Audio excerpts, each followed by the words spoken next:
Oh, YouTube. Well, today, made it to a new state, Connecticut. We got, that leaves 3 more of the lower 48 for me to get to.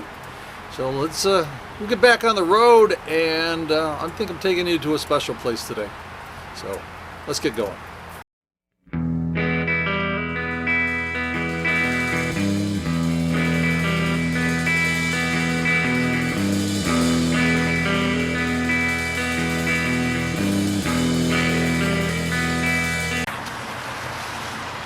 Told you at the rest stop we're going to go someplace interesting today.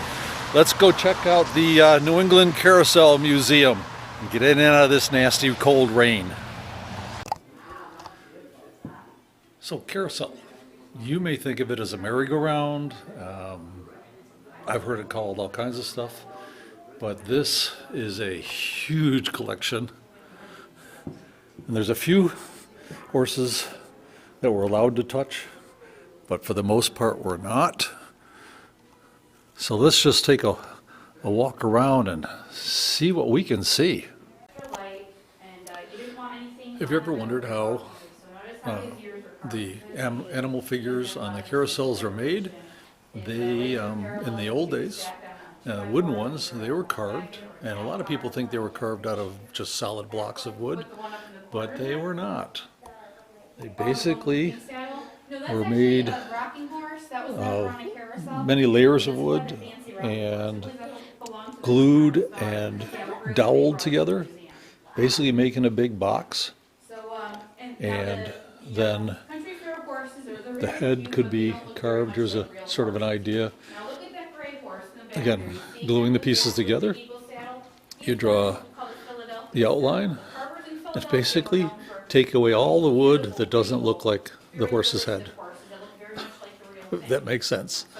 And then you could, again, dowel and glue it, attach it, and carve it.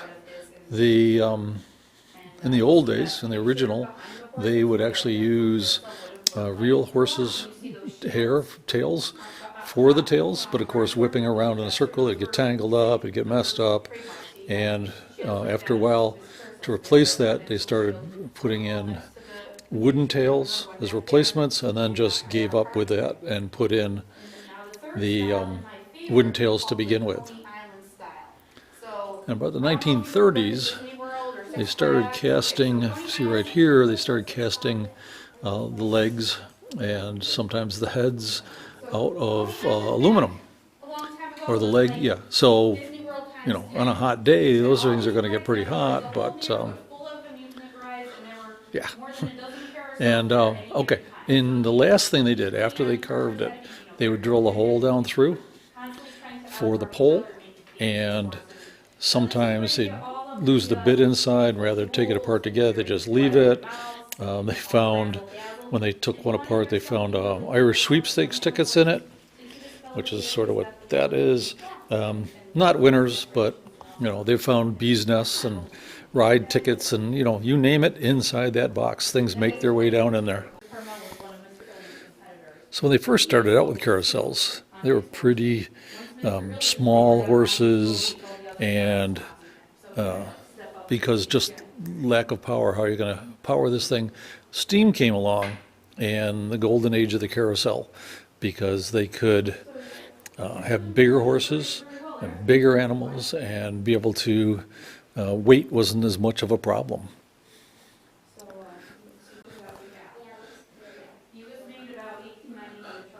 There's a antique one with the side taken off. Nowadays, a lot of the carousels you'd run into have fiberglass animals, and this is a carving of a manatee that they could take and make a mold to do the fiberglass. If you wanted to buy this, it's a little over $8,000. So up on the top of the carousel, they have what's called rounding boards. Like here's a great example. There's another one back there. That would actually hide the connections of the carousel and give it some character as it went. There's three basic types of horses on a carousel. If it's got the two legs on the ground, or three legs on the ground, like the one on the back here, that's a stander. Then you get the ones where there's two legs on the ground and the two front legs up. That's a prancer. Now the stander and the prancer do not go up and down. Then when they evolved the mechanism to make them go up and down, they came up with this one where all four legs are off the ground, and this one is known as a jumper. So you get your stander, your prancer, and your jumper. So there's three basic types of the horses. This one back here from it's a Philadelphia style. So you see its head up and sort of prancing, or is it jumping? This is from 1927. And then the black one up here in the back, that's a country fair style. And it's from 1915. So with a narrow body, makes them look fast, but also made it easier for them to transport because they're going fair to fair. And then the one here, I don't know if that's a Appaloosa. No, more of a gray. That's the country fair style, and it's the same way, easier to transport, a little shorter, and so those are the three basic styles of horse. Now, of course, Coney Island is an amusement park, and you're trying to draw people in. And when Charles Luft built the first carousel there in 1876 to celebrate the country centennial, that just there became a few more. But as you can see, that it got a little more whimsical. Instead of just having a bunch of horses running around in a circle, you could ride a giraffe, pigs, camels, zebras, or even sit inside of a duck. So you may have noticed by now the difference in the sizes of the horses. And if you think about it, with the mechanisms and the power and things spinning around, the outside horses tended to be the larger ones like this. As you got closer to the inside, they were the smaller ones. And I think a lot of that has to do with the inside of the merry-go-round is going to have more force trying to push the horses out, so less mass. And of course, the big ones on the outside are showier. Sort of a cool, whimsical seahorse, I would suppose, with the tail. I'll bet you this one was at something near the seashore, some amusement park. There's a big, unrestored rounding board from the 1920s. And by having that along the top of the carousels, that would hide a lot of the mechanisms. So you sort of see on this picture, and there's a carousel here that we'll go take a look at in a bit. But these are the big rounding boards and hiding a lot of the interior mechanism. So did you ever wonder, carousel, what makes that distinctive organy kind of music? It was this. You see this roll here? The perforated roll. It's like a player piano.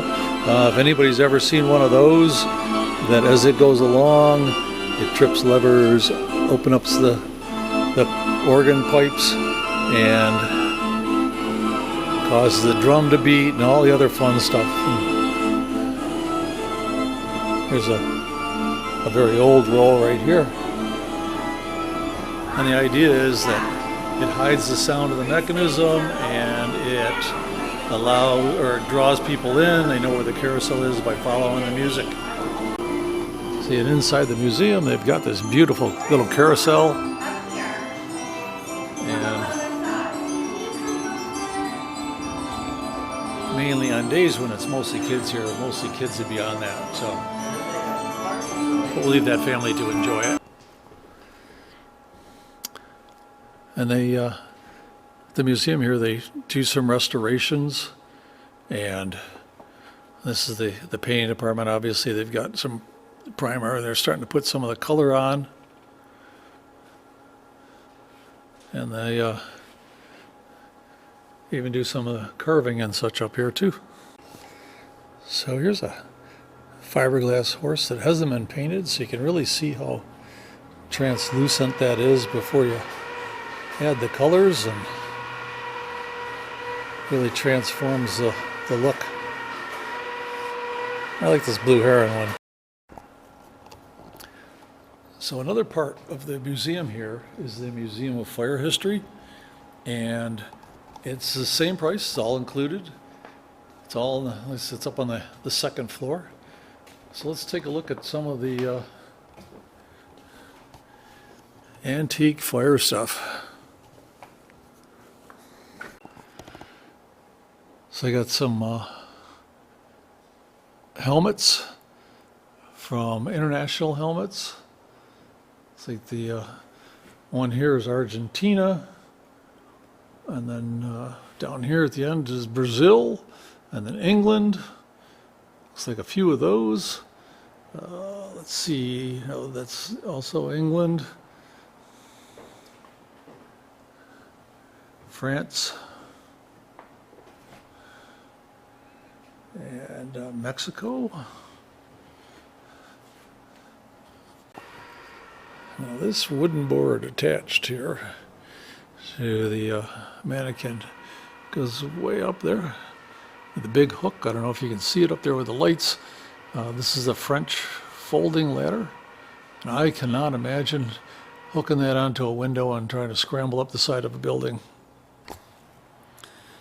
So this is an asbestos suit that firemen would wear, and probably with this hood would have been pretty confining. Probably would have been really hard to breathe. And this one probably was never used because there's no smudges from smoke and whatnot on it, and it dates back to when before we realized asbestos was a pretty harmful thing. Nice collection of bells from fire stations, as well as nozzles, and even the early leather buckets. These are what's known as Indian pumps, and you can still get them.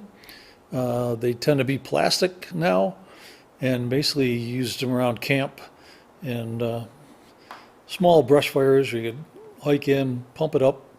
You're basically pumping the nozzle.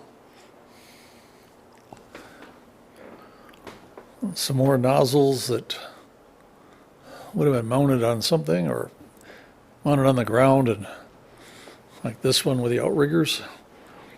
And so you didn't have to have a man standing there. You're just pumping the water out. Of course, gone are the days where firemen would rush into a fire without any breathing apparatus. Now you got the Scott Air Pack and face mask, so you actually have breathable air, and you don't have to deal with trying not to breathe in the smoke that kills a lot of people. And a lot of the stuff here in the Fire History Museum comes from the Bristol, Connecticut Fire Department.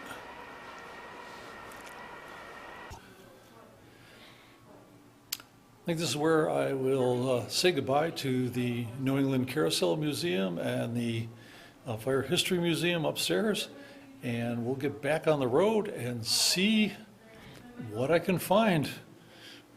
See you later, YouTube.